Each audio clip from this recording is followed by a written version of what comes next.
Ben Aikido'ya 1983 yılında başladım. Ama uzak doğu sporlarındaki başlangıcım bu değil. Ben ilk olarak 1977 yılında karate, Shotokan karate çalışarak başladım uzak doğu sporlarına. Birkaç sene Shotokan karate çalıştım. Sonrasında biraz daha fazla ilgimi çeken judoya geçtim.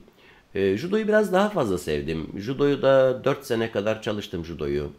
Sonrasında işte bir takım tesadüfler sayesinde benim judo çalıştığım salona gelen Japon hoca Kenji Kumagai vasıtasıyla Aikido'ya başladım. 1983 yılının Haziran ayında Aikido'ya başladım. Aikido'yu temelde Kumagai Shihan'dan öğrendim. Kumagai Shihan Türkiye'de 6 sene kaldı. Bu 6 sene boyunca neredeyse her gün birlikte Aikido çalıştık değişik okullarda, değişik salonlarda. Bu 6 senenin sonunda Japon hocamız Japonya'ya dönünce o sırada benim de üniversite hayatım bitmişti. Kısa süreli bir askerlik görevi vardı. Onu yerine getirdim. Sonra her zaman içimde bir arzu olan Japonya'ya gitme arzusunu yerine getirdim ve Japonya'ya gittim.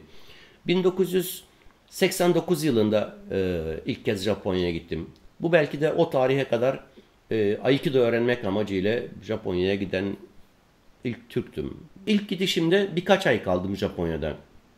Ve bu kalışım esnasında hocam Kumagai'nin ayarladığı, benim için izinler aldığı değişik okullarda, değişik hocalarla Aikido çalıştım.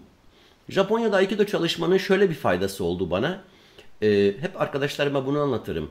Yani yeni bir şeyler öğrenmektense Japonya'da daha önce Türkiye'de Kumagai Shihan ile yaptığımız çalışmaların ne kadar verimli olduğundan, ne kadar iyi olduğundan emin oldum. Çünkü Japonya'ya gidene kadar hep kafamda şu vardı. Acaba bu işi Japonya'da nasıl yapıyorlar? Acaba bizden farklı ne yapıyorlar?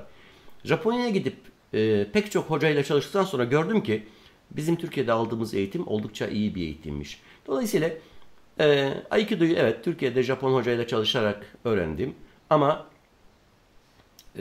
Aikido bir yaşam yöntemi, bir yaşamın bir parçası, bir yaşam şekli. Bu nedenle Aikido'da öğrenme sürekli devam ediyor. E, Japonya'dan döndükten sonra düzenli ders vermeye başladım. Bu ders verme aşamasında da çok şey öğrendim. İnsan bir şey öğretirken de çok şey öğreniyor. Daha önce fark etmediğiniz detayları görüyorsunuz. Bir takım zorluklarla karşılaşıyorsunuz öğrencilerinize ders verirken. O zorluklar size öğretiyor. Çünkü ona bir çözüm bulmak zorundasınız. Bir soruyla karşılaştığınızda, bir sorunla karşılaştığınızda çözüm bulması gereken kişi sizsiniz, hocasınız. Bu çözüm bulma aşamasında da bilgilerinizi yeniden gözden geçiriyorsunuz ve daha önce fark etmediğiniz pek çok detayı görme şansını elde ediyorsunuz. Bu yüzden Aikido yaptığım süre boyunca Aikido öğrenmeye de devam ediyorum.